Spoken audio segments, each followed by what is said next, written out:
교독하도록 하겠습니다. 자녀들아 주 안에서 너희 부모에게 순종하라. 이것이 옳으니라.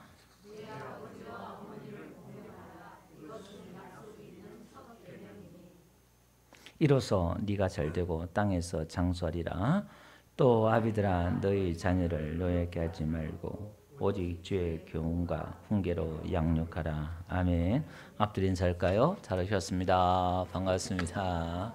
예, 안녕 많이 받으세요. 예, 또 우리 몇 분들도 전도하셔서 또 감사하고, 예, 그렇습니다.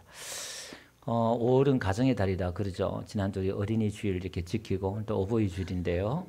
하나님께서 우리 가정에 특히 또 부모를 주신 이유가 있습니다. 그러니까 제가 오늘 제목을 부모를 통한 하나님의 계시다 이렇게 했잖아요. 하나님께서는 우리 사람들에게 보이지 않는 그 하나님을 우리에게 계시를 해 주셨어요. 그러니까 알 수 있는 길을 만들어 주셨어요. 그게 이제 일반적으로 우리가 이 자연 환경이나 일반적인 삶을 통해서 우리 하나님을 알 수 있도록 하나님이 이렇게 은연중에 이렇게 숨겨뒀어요. 그걸 이제 일반 계시다 그러지요. 해가 뜨고 지고 자연이 돌고 온갖 생물과 이 모든 것들을 보면은 조물주가 있다는 거예요.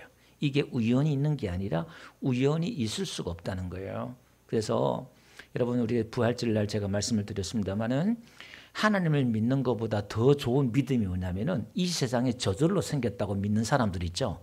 그 사람이 믿음이 더 좋은 것 같아. 어떻게 눈에 보이는 이 모든 것들이 저절로 생겨졌냐 이 말이에요. 여러분 사람이 어떻게 저절로 생겨졌냐 이 말이에요. 동물들이 어떻게 저절로 생겨졌냐 이 말이에요. 그건요 말이 안 돼요. 말이 안 돼. 분명히 만든 분이 계신 줄로 믿습니다. 그걸 이제 일반 계시라 그래요. 그래서 하나님을 좀 더 구체적으로 하나님의 그 성품이나 사랑에 대해서 우리를 계시해 주는데 가장 일반적으로 쉽게 계시해 주는 게 누구냐면은 부모님이에요. 부모님을 통해서 하나님을 계시해 줘요. 그래서 오늘 여기 보니까 부모에게 순종하라 그러잖아요. 순종하라 그러는데 이게 사실은 출애굽기나 신명기에서 10계명의 제5계명 있죠. 내 부모를 공경하라 그렇게 말씀하셨어요. 그 말씀을 이제 바울이 이렇게 순종하라 이렇게 나오는데 여러분 거기 보니까 내 부모를 공경하라 그랬잖아요. 5계명에 10계명에서 전부 다 하지 말라 하지 말라 하지 말라 다 하지 말래요. 근데 유일하게 하라는 계명이 부모를 공경하라 이거예요. 여러분 이 공경이란 말이 카바드란 말이 무겁다, 무겁게 여기다 이런 뜻이에요. 부모를 무겁게 여겨라.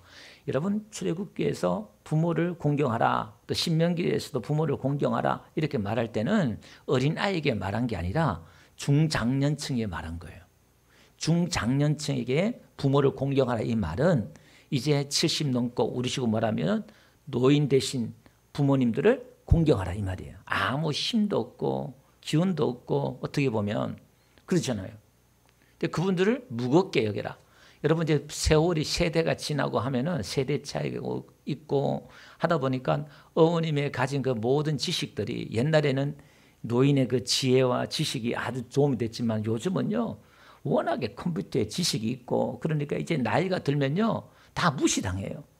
네, 세상에 뭐 더 어른보다 똑똑하고 애들이 컴퓨터 다 물어보면 되고 옛날에는 물어볼 데가 없어서 부모님한테 물어보니까 어른들이 그나마 존중을 받았는데 요즘은 부모님이 없어도 컴퓨터가 뭐고 다 배워가지고 부모님들 딱히 뭐 이제 자녀들에게 더 해줄 것도 없어요. 사실은 집만 대고 그 막 그럴 수 있잖아요. 그러니까 이제 무시를 당한단 말이에요. 그러니까 내 부모를 공경하라 이렇게 말하고 있는 거예요. 근데 이 카바드 무겁게 여겨라 공경하라 이 말은 하나님을 공경하라 경외하라 공경하라 그 같은 단어예요. 그 단어예요. 그게 무슨 얘기냐면은 공경하라 이 말은 사람에게 붙일 수 있는 단어가 아니다 이 말이에요. 그 세상에서 유일하게 붙이는 나라가 있죠. 북한이에요. 예, 존경하는 지도자, 뭐 경외하는 지도자 개삼에 유일하게 사람에게 붙이는 게 북한이에요. 원래 경외라는 이 단어는 신에게만 하나님께만 붙이는 단어인데 그 단어를 부모에게 갖다 붙여요. 이 말은 하나님과 부모를 동급으로 두고 있다는 거예요. 그럼 이건 우리가 빨리 눈치를 채야 돼요. 이게 뭐지? 그리고 부모에게 순종하라 또 이렇게 명령하고 있잖아요. 그러면 우리는 하나님을 가장 가까이 계시하고 하나님이 어떤 분인가를 알 수 있는 게 누구냐? 부모를 통해서 알 수 있다는 거예요. 그걸 이제 일반 계시다 그 말이에요. 부모를 공경하라 그러니까 부모를 열심히 공경하고 그걸로 땡인데 그게 아니라 하나님이 원하는 것은 나를 찾으라 이 말이에요. 부모 공경하는 걸 통해서 나를 알아달라 이 말이에요. 하나님을 알아달라 이 말이에요. 그래서 여러분 일반 계시 이 모든 자연 눈에 보이는 이 모든 것들은 껍데기 그림자예요. 그림자. 그러니까 보이지 않는 영적인 게 실체고 우리가 먹고 자고 살고 사는 이 모든 세상은 비우고 그림자고 껍데기고 없어질 거라 이 말이에요. 그러니까 이걸 붙잡고 눈에 보이는 걸 이걸 붙잡고 보이지 않는 걸 붙잡지 않으면 그거는 실패하는 인생이에요. 그러니까 눈에 보이는 걸 통해서 보이지 않는 걸 깨닫고 붙잡을 때 그 성공하는 인생입니다. 아멘. 그걸 이제 진리를 찾아가는 거예요. 그게 하나님이 원하시는 거예요. 그러면 왜 부모를 공경하라 그랬을까요? 왜 부모에게 순종하라 그랬을까요? 부모는 부모 역할이 부모의 특징이 뭐냐면 자녀를 향하여 무조건적인 사랑을 쏟아부어요. 무조건적인 용서와 긍휼과 자비와 오래 참음 다시 말해서 하나님의 성품이 그 부모님 속에 다 있어요. 원래 어버이 줄이 미국에서 시작되었거든요. 미국의 주일학교 교사 선생님이 26년 동안이나 너무나 열심히 봉사하고 돌아가시고 그 제자들이 그 선생님이 너무 훌륭하셔서 그 안나란 딸을 초청해서 추도 예배를 드리는데 이제 말을 했어요. 그 안나 딸이 이제 이 5계명 말을 가지고 이제 부모를 공경할 거에 대해서 방법을 찾아봐라 그러면서 이제 추도사를 했는데 너무 은혜스러웠어요. 그 추도사가. 그리고 이제 그 추도하면서 그 안나랑 딸이 자기 어머니에게 이제 카네이션을 이렇게 드렸어요. 그게 이제 시발점이 되어서 미국에서 또 한국에서 이제 구세군에서 30년도에 시작했다가 이제 55년도에 이승만 대통령이 정했다가 나중에 이제 65년도에는 이제 우리 그 60년도에는 교회에서 어머니 원래 어머니 주일인데 그 교회에서 어버이 주일로 고쳤어요.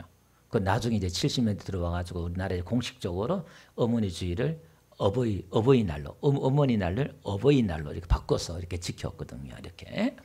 그러면 이게 우리가 세상에서 가장 아름다운 단어를 42개국에서 설문조사를 해보니까 세계에서 가장 아름다운 단어가 1위가 어머니예요.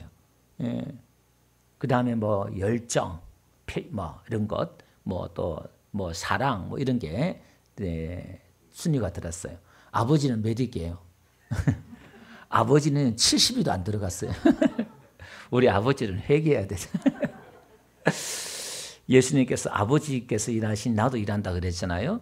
아버지는 열심히 일을 하는데 그걸 못 알아주는가 봐요. 그러니까 그 아버지 일만 하지 말고 알아줄 수 있도록 제가 가만히 보니까요. 부모들도 자녀들에게 한 대로 나이 들면 그대로 대접을 받아요. 부부도요. 남편도 아내에게 해준 대로 나이 들면 그대로 받아. 아버지가 하면은 나중에 그대로 다 받아. 그러니까 이게 해준 대로 받는 거예요. 근데 사실은 이게 건강하지 못한 가정에서는 이게 좀 쉽지 않죠. 아버지한테 상처가, 어머니에 대한 상처가 또 안 좋은 분들은 이게 쉽지 않아요. 그래서 어릴 때부터 아버지나 어머니한테 막 야단 맞고 꾸중만 받고 음악에 자란 이 자녀들은 자라면요 쉽지 않아요. 인간관계라든지 또 하나님의 사랑을 이해한다든지 은혜에 대해서 이해한다든지 이게 빨리 안 깨달아져요. 하나님의 그 사랑과 은혜를 이렇게 받은 사람들은요 충분히 그런 공감대가 형성이 되고 이렇게 쉽게 되는데 이게 사람 인지가 잘 안 되는 것 같아요. 이렇게. 저도 이렇게 아버님이 돌아가실 때 눈물 한 방울 안 흘렸어요. 아버지가 좀 가정적이지 못했거든요. 그래서 아버지를 참 미워했어요. 이렇게 막 맨날 집이 너무 가난하고 막 그래가지고 막 그랬는데 제가 이제 공부를 하면서 심리학이나 이렇게 공부를 하면서 철이 들면서 아버지를 이해하게 됐어요. 아버지가 9살 때 할아버지 여의시고 10살 때 또 할머니 여의시고 거의 뭐 친자집 돌아다니면서 이 집집 돌아다니면서 또 담벼락에서 또 집에 안 돌아왔으면 좋겠다고 뭐 막 귀찮다니까 또 못 들어가고 또 배회도 하시고 청소기 때 그렇게 자란 거예요. 아무것도 없이 막 가난하게 운막집 같은 데서 결혼을 하셔가지고 또 저희 어머니도 얼마나 가난하게 했는지 예, 우리 이춘자 집사님 지금 오늘 오신다고 그랬는데 1층에 지금 있는지 모르겠어요. 예, 최봉 집사님 아직 못 보셨죠? 아, 같이 예배 드리시네. 지금 1층에서 최봉 집사님이랑 같이 주선학습을 같이 드리시네. 우리 이춘자 집사님도 그러잖아요. 그 형제들이 다 죽어나가고 어머님이 너무 스트레스 받아 눈이 멀고 막 그랬잖아요. 그래서 누가 중이 유부남한테 가야 산다. 안 죽는다. 그래가지고 유부남한테 결혼했잖아요. 예. 우리 이춘자님 이야기도 들어보면은 지금 10남매가 있는데 그 전국구 스타가 됐어요. 지금 방송이 한 7번 나왔나요? 지난달도 생생정보 아침에 또 나왔어요. 방송 한 번 나오면은 그게 이제 이렇게 소스가 돼서 계속 나오는가 봐요. 우리 이춘자 선생님이 가끔 재밌게 이야기하는데 저희 어머니도 그렇게 살았어요. 병이 막 치료하니까 다른 집의 부모를 내 부모처럼 섬겨야 안 아프다. 미신처럼 그런 게 있잖아요.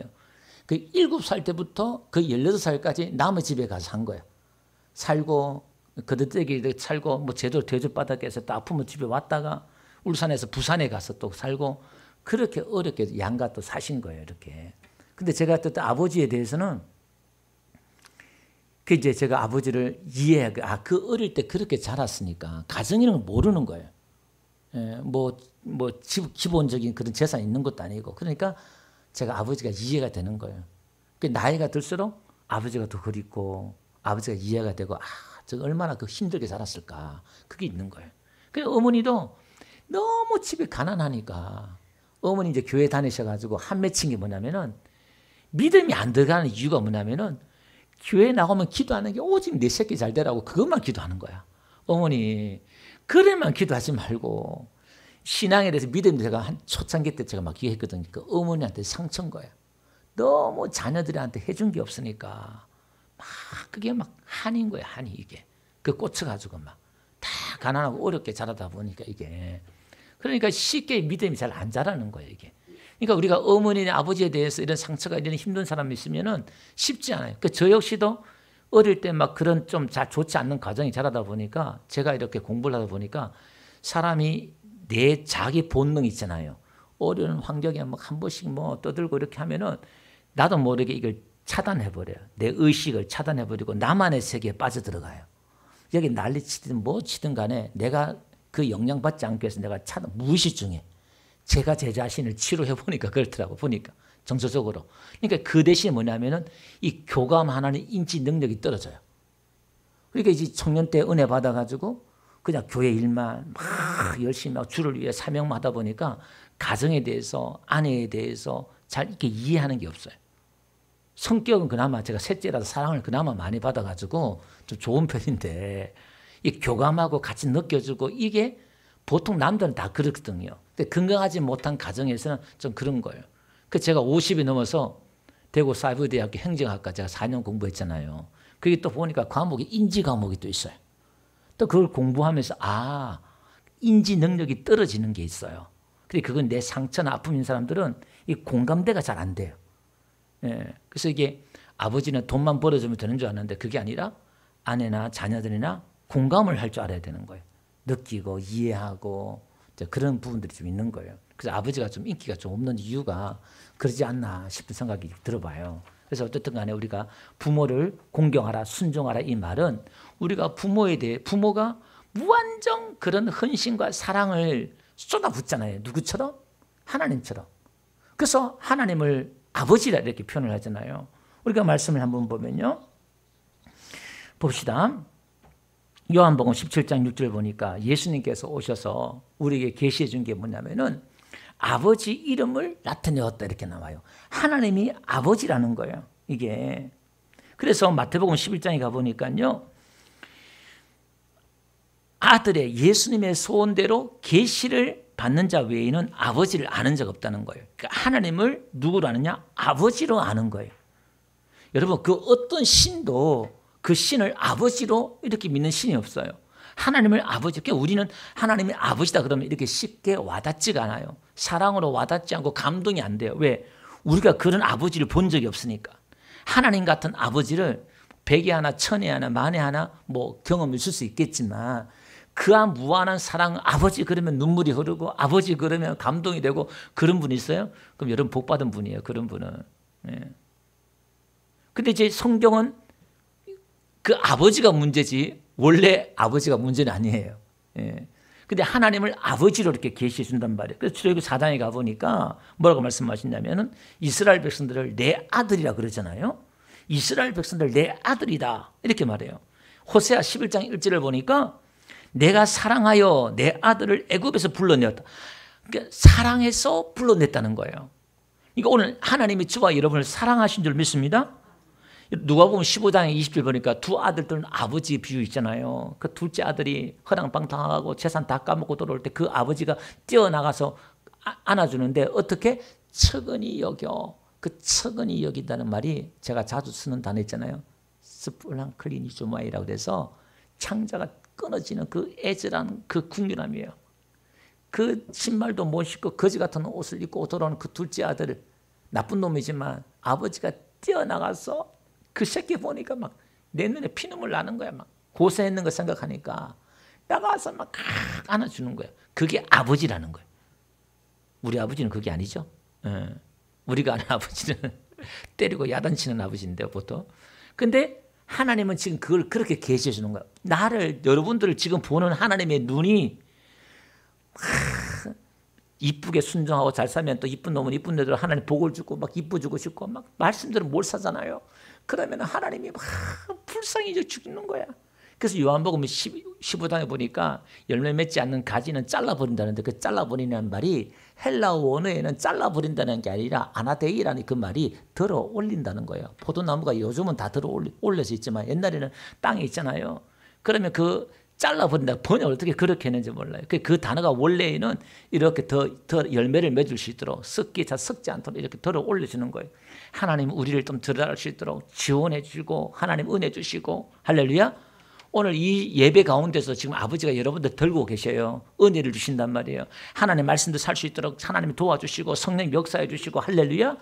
그러니까 아버지가 이분이다라는 걸 지금 그렇게 얘기해 주시는 거예요.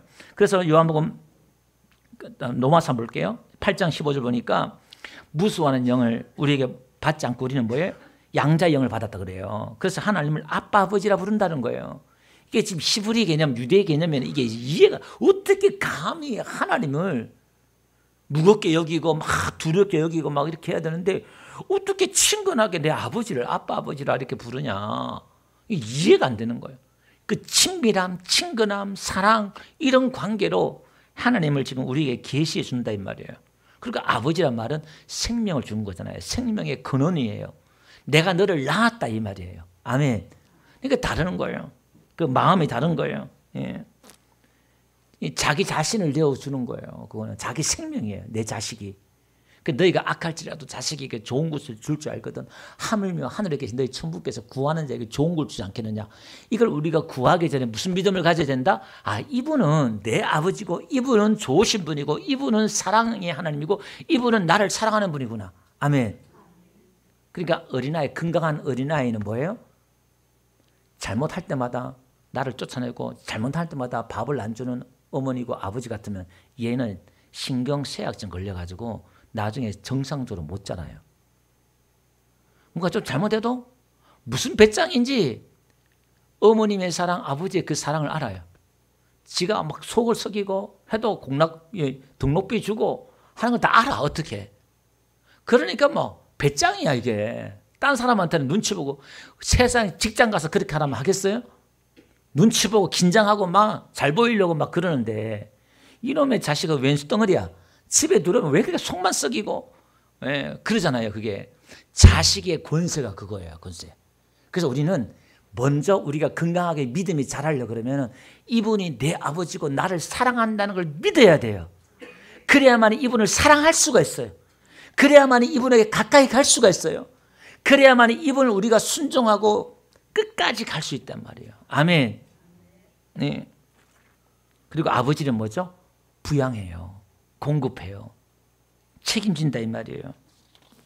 그래서 우리가 부모에게 순종하라, 공경하라 이 말은 나를 위한 분이기 때문에 나의 유익만을 위해 존재하고 살아 계신 분이기, 사는 분이기 때문에 누가? 부모님과 하나님이. 순종하라, 공경하라, 무조건적으로 순종하라, 무조건적으로 공경하라 그 말이에요. 근데 오늘 본문에는 뭐라고 그래요? 주 안에서 이렇게 나와요. 내 신앙을 반대하고 믿음을 반대하는 건 아니죠. 그리고 또 순종하라, 공경하라 이 말은 또 무슨 말일까요? 쉽지 않다는 거예요. 어렵다는 거예요. 부담이 된다는 거예요. 그래서 말세 때가, 말세의 징조가 있죠. 말세 때가 되면 자기를 사랑하고 돈을 사랑하고 부모에게 거역하며, 말세의 징조가, 예수님 올 때 보면 말세의 징조가 부모에게 거역한다 이 말이에요. 만만하니까 이게 우습게 얘기 그런단 말이에요. 여러분 까치 이야기 잘 알죠? 뭐 동영상 떠서 잘 여러분들이나 뭐 잘 알 수도 있겠습니다만은 까치 이야기가 있어요. 아버지가 치매가 걸려가지고 아들한테 물어요. 창문을 여니까 까치가 날라오길래 아부마 저게 무슨 새냐 그러니까 까치예요. 그러니까 조금 지나가지고 몇 분 지나서 아버지가 또 물어요. 치매가 왔으니까 아부마 저 새가 무슨 새냐. 아 까치라니까요. 또 이제가 또 물어요. 아부마 저 새가 무슨 새냐. 아 까치라니까요. 화를 내는 거예요. 그걸 듣고 있던 어머니가 옆에서 아부마 네가 어릴 때 저 새가 무슨 새냐고 수백 번 수천 번 물었다고. 그럴 때마다 아버지는 계속 대답해주고 너를 사랑해주고 네가 그렇게 대답해 아버지가 대답해서 네가 말을 배웠다. 그러니까 아들이 수근해지는 거예요. 이게 우리가 부모를 그렇게 가볍게 여길 수도 있는 대상이 아니다 이 말이에요.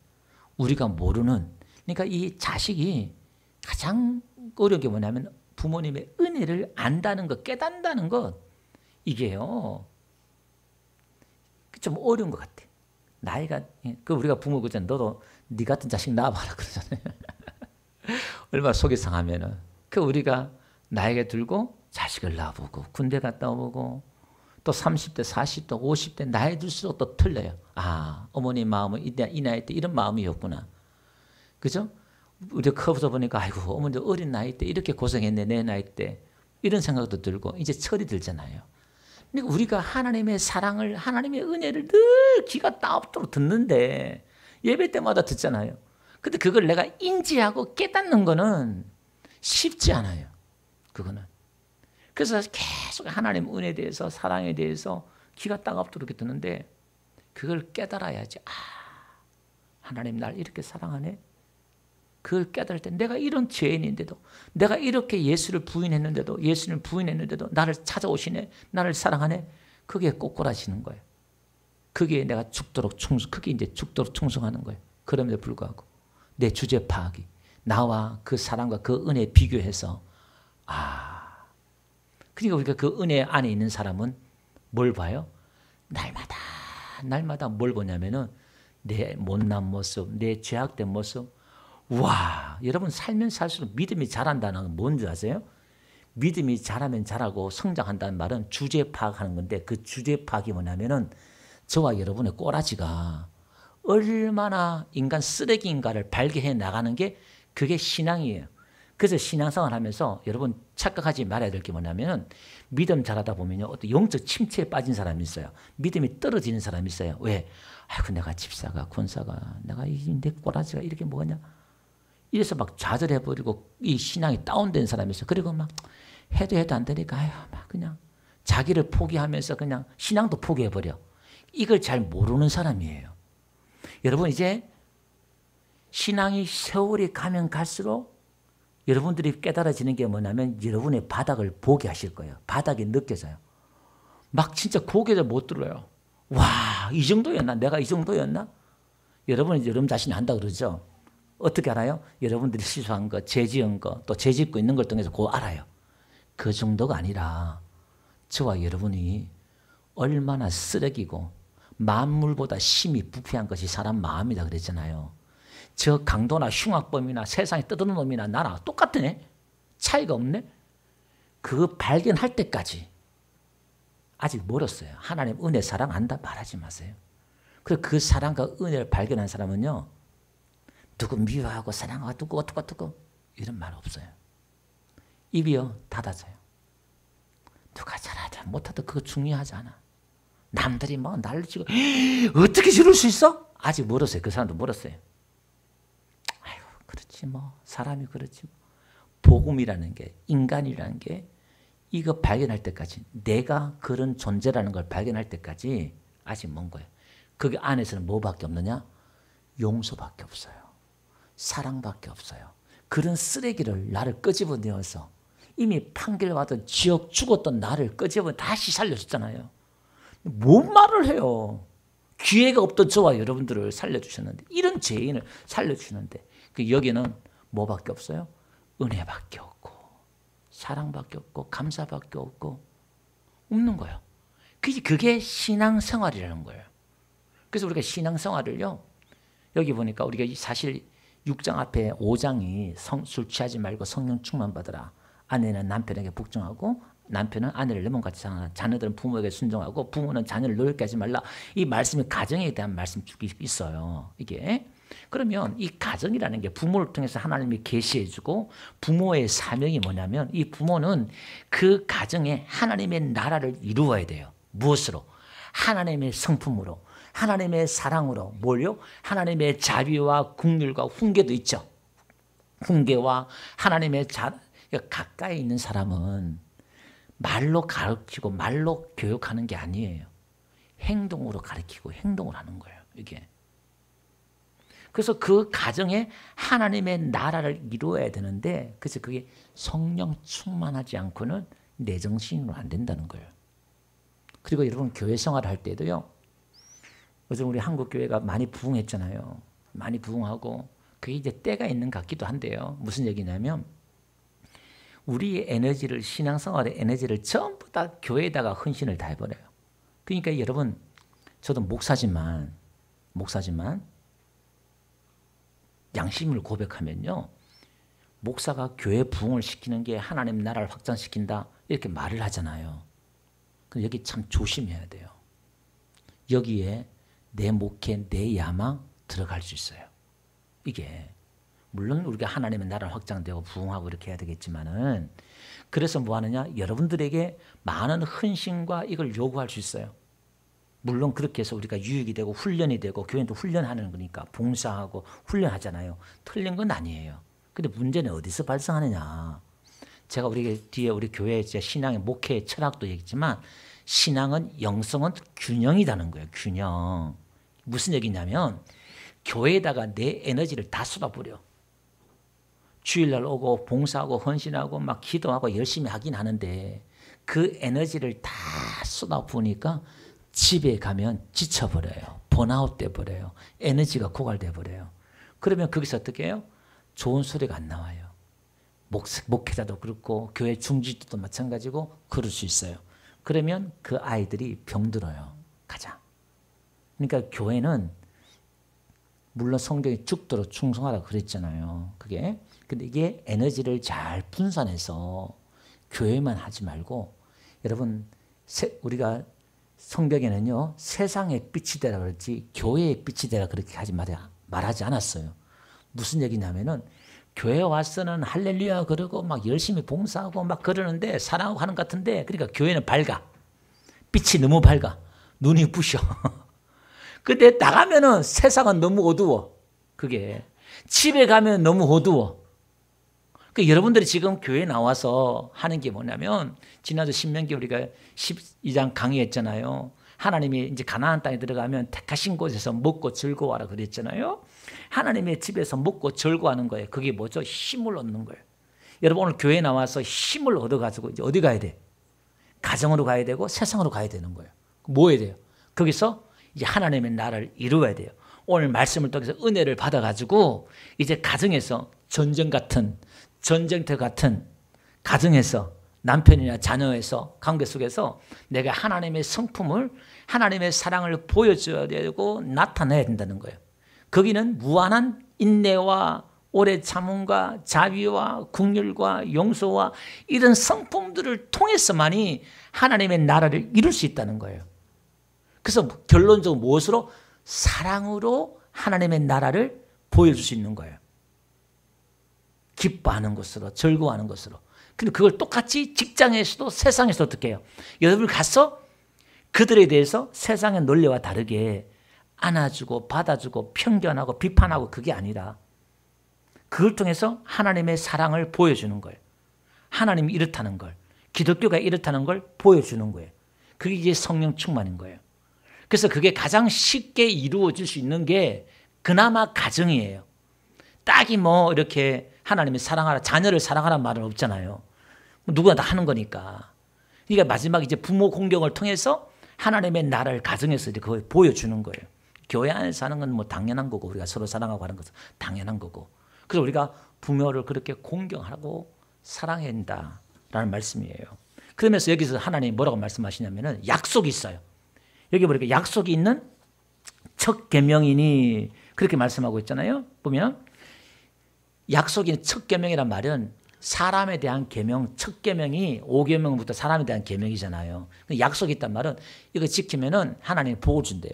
내 땅에서 장수한대요. 길이 산대요. 그러니까 이게 한번 보세요. 여러분 빨리 눈치를 한번 채워보세요. 부모를 공경하면 장수한다? 이게 무슨 말일까요? 그걸 통해서 손가락이에요. 사인이에요. 사인. 여러분들 해석해봐요. 어떻게 해석하면 될까 그게? 하나님의 뜻이, 하나님의 원함이 뭘까요? 너 나 섬기면 천국에서 영원히 살아. 그걸 지금 그림자로 아버지 부모를 통해서 계시해 준다 이 말이에요. 아멘. 그래서 우리는 하나님을 섬기면 하나님께 순종하고 공경하면 영원히 사는구나. 이걸 찾아가는 거예요. 그걸. 그 하나님의 그 길에 찾아가는 그 길에 그 과정에 부모들이 있다 이 말이에요. 그걸. 그래서 우리 부모들은요. 자녀를 노엽게 하지 말라고 그랬잖아요. 앞장 에베소 5장에는. 그러니까 하나님을 그렇게 음하게 자녀를 노엽게 분노하게 일으키면은 하나님을 이해하고 신앙으로 자라는 데 있어서 그게 걸림돌이 되는 거예요. 그래서 우리 부모들은 하나님의 그 모습을 보여줘야 된다. 자녀에게. 서로가 다 필요한 거죠. 그리고 오늘 어버이주일이니까 우리 자녀들은 우리 어머니들, 부모들을 잘 공경하면서, 그죠? 공경 이제 최고예요. 공경은 부모들이 설문조사해 보니까 다른 것보다 이 교감하고 이야기하고 이 통하고 이런 걸 좋아하시더라고요. 그러니까 물론 돈도 좋아하죠. 이렇게 용돈도 보내드리고 하는데 저는 전도사 때부터 30만 원, 50만 원 받을 때부터 5만 원씩 우리 아내가 그래도 고마워요. 그 어려운데도 제가 그렇게 드려야 된다고 이렇게 지금까지 드리고 있어요. 지금 부모에게 이렇게 용돈을 드리고 그렇게 하고 있단 말입니다. 그래서 제가 이번에 어머니들이 면세 드시고 이렇게 가만히 주변에 우리 또 집사님들 이렇게 보면서도 제가 참 목회자라고 해서 많이 못 쳐다보잖아요. 뭐 요즘은 그나마 생일 때고 명절 때고 하지만 부교육자 때는요 아예 뭐 생일 때 뭐 갈 엄두도 못 냈어요. 이렇게 제가 너무 죄송한 거예요. 그래서 제가 이번 때 이제 한번 보면서 이제 어머니 생일 때마다 뭐 여행을 가든지 1박 2일 가든지 해야 되겠다. 제 마음에 그런 마음이 들어서 형님한테도 그런 얘기를 했어요. 그래서 다음 달에 한번 가자고 얘기를 하더라고요. 이렇게 해서 그래서 이제 했는데 그래서 이제 그런 마냥 또 우리 부모님은 기다려주지 않잖아요. 예, 그래서 우리가 또 그런 부분들도 우리가 또 생각하면서 부모님을 이렇게 했으면 좋겠다 생각되는데 그래서 성경이요 이렇게 한 가지 더 말씀을 드리면요 반대로 한번 볼게요. 신명기 27장 가볼게요. 여기서 한번 봅시다. 부모를 공경하는 게 누구한테 유익이 되는 거예요? 부모한테 유익이 돼요? 나한테 유익이 된다는 거예요. 그렇죠. 내한테 유익된다는 거예요. 그러니까 우리가 하나님을 공경하고 하나님의 말씀 앞에 순종하고 막 이런 게 결국은 하나님을 위한 게 아니에요. 여러분 우리가 그러잖아요. 하나님을 위해서 한다. 그게 아니에요. 이거 아직 하나님을 모르는 거예요. 그걸 종교는 우리가 하나님을 위해서 뭐 영광을 위해서 한다는데 그게 아니에요. 지금 그 철없는 거예요. 그 지난주 하나님 웨스트민스터 신앙 소요리 문답에서 1문 1답 사람의 제일 된 본문이 뭐냐? 인생은 인간은 하나님을 즐거워하는 것. 그게 제 첫 번째잖아요. 그러니까 하나님의 소원은 하나님의 뜻은 저와 여러분들이 즐거워하고 먹고 즐거워하는 거예요. 아멘. 하나님을 위한 게 아니라 나를 위한 거예요. 하나님이 우리를 위한다니까요. 여러분 여기에 꼬꾸라지 좀 감동 좀 해보세요. 우리가 여러분 뭐 헌금 드리고 뭐 순종하고 막 하고 막 하는 게 막 하나를 위해서 그것도 아까워서 인생에서 막 벌벌 떨고 드리는 것도 무슨 아이고 아까 하나님은 다 줬잖아요. 공기도 다 주고 여러분들이 능력도 주시고 재능도 주시고 여러분들에게 부모도 주시고 여러분에게 직장도 주시고 여러분의 집도 다 줬잖아요. 다. 언제요? 그러면 할 말 없지. 성경은 그걸 다 줬대요. 여러분 자식도 하나님 선물로 주시고 다 줬어요. 다 줬어. 근데 이 철딱선이 없는 거 한번 이걸 못 깨닫는다니까 이걸. 하게 눈에 부어있는 부모도 못 깨닫는데 영적인 하나님 어떻게 알겠냐 이 말이에요. 그래서 교회에 나와가지고 이런 하나님의 사랑에 대해서 이런 하나님의 성품에 대해서 우리가 듣고 깨달아야 되는데 알아야 되는데 이런 하나님 만나야 되는데 너무나 엄격하고 무섭고 이러니까 언제 어느 세월에 만나냐 이 말이에요. 그 하나님을. 좀 하나님을 여러분 알아주세요. 하나님 여러분 사랑하십니다. 아멘. 그러니까 우리가 그분 앞에 막 가서 안기고 그래야 되는 거예요. 나를 위해 자기 몸까지 내어주신 분이잖아요. 우리 부모는 불 속에 뛰어들어가잖아요. 자녀를 위해서. 그래서 순종하라 이렇게 말하는 거예요. 신명기 27장 16절 가보니까요. 이렇게 말하고 있어요. 부모를 경렬히 여기는 자는 저주받는데요. 이 경렬히 여긴단 말은 카바드 공경과 반대되는 거예요. 가볍게 여기다 이 말이에요. 신명기 21장 가볼게요. 18절 가보니까 사람에게 완악하고 패역한 아들이 있어 그의 아버지의 말이나 그의 어머니의 말을 순종하지 아니하고 부모가 징계하여도 순종하지 아니하거든 그의 부모가 그를 끌고 성문에 이르러 그 성읍 장로들에게 나아가서 그 성읍 장로들에게 말하기를 우리의 이 자식은 완악하고 패역하여 우리 말을 듣지 아니하고 방탕하여 술에 잠긴 자라 하면 그 성읍의 모든 사람들이 그를 돌로 쳐 죽일지니 이같이 네가 너희 중에 악을 지하라 그리하면 온 이스라엘이 듣고 두려워하리라. 근데 이 말씀이 실행된 적이 없어요. 이런 부모가 없었다 이 말이에요. 하나의 경고의 말씀이죠. 하나님도 우리에게 많은 경고하고 있지만 부모는요. 그런 부모 있겠어요? 예, 요즘은 또 뭐 그럴 수는 있는지 모르겠어요. 워낙 세상이 악해지다 보니까 부모가 이렇다는 거예요. 그러니까 여기서 순종하지 않으면 말 듣지 않으면 저주받는 거야. 이게 돌에 맞아 죽는 거야. 사형이야, 사형. 그 무한한 사랑과 무한한 긍휼과 거기에 순종하지 않는 건 사망이다 이 말이에요. 이게 무슨 말일까요? 하나님의 말씀에 순종하지 않으면 지옥이라는 거예요. 그 무한한 하나님의 모든 사랑과 긍휼 앞에 모든 걸 다 지어서 아담에게 다 줬잖아요. 하나님 우리에게 다 줬잖아요. 아들까지 생명까지 다 줬잖아요. 거기에 순종하지 않는 자는 당연히 지옥이지. 하나님의 사랑을 우리에게 이야기한다 이 말이에요. 그러니까 오늘 어버이 주일을 맞이해서 우리가 부모에게 섬긴 게 당연한 거지만 하나님의 그 사랑을 좀 알게 해달라고 여러분 은혜를 구하고 하나님 앞에 은혜를 구하는 게 뭐냐면 하나님의 그 은혜를 구하잖아요. 그러면 이게 배워서 아는 게 아니라 인지되는 게 아니라 성령께서 내 안에 계신 성령을 통해서 아버지의 사랑을 부어주신대요. 이게 신기한 게 여러분들이 뭐 성경 공부를 하고 뭐 설교를 많이 듣고 그게 아니라 지금 이 순간 이 성령님이 탁 역사를 하고 움직이셔서 우리에게 하나님의 사랑을 느끼게 하면 그게 느껴지고 믿어져요. 아멘. 그걸 은사다 그래요. 그 사람의 힘과 능력이 아니라 이게 그냥 이해가 되어지고 믿어져요. 나에게 그러니까 그게 아버지의 사랑이 느껴지면요. 내 정신적인 상처나 이것도 치유가 돼요. 치유가 돼. 그 사랑이 깨달아지면 내가 아버지의 그 사랑을 나타내는 자로 살 수가 있어요. 할렐루야. 그러니까 오늘 우리가 지금 이 모든 절기나 이 모든 게 다 그림자고 육신의 부모도 당연히 섬겨야 되고 또 우리가 영의 그 궁극적인 하나님을 또 섬기는 또 저와 여러분들 되시기를 주로 축원드립니다. 우리 어머니 노래 있죠? 나실제 괴로움 우리 다 아는 노래죠. 우리 한번 찬양 드리고 노래 한번 드리고 이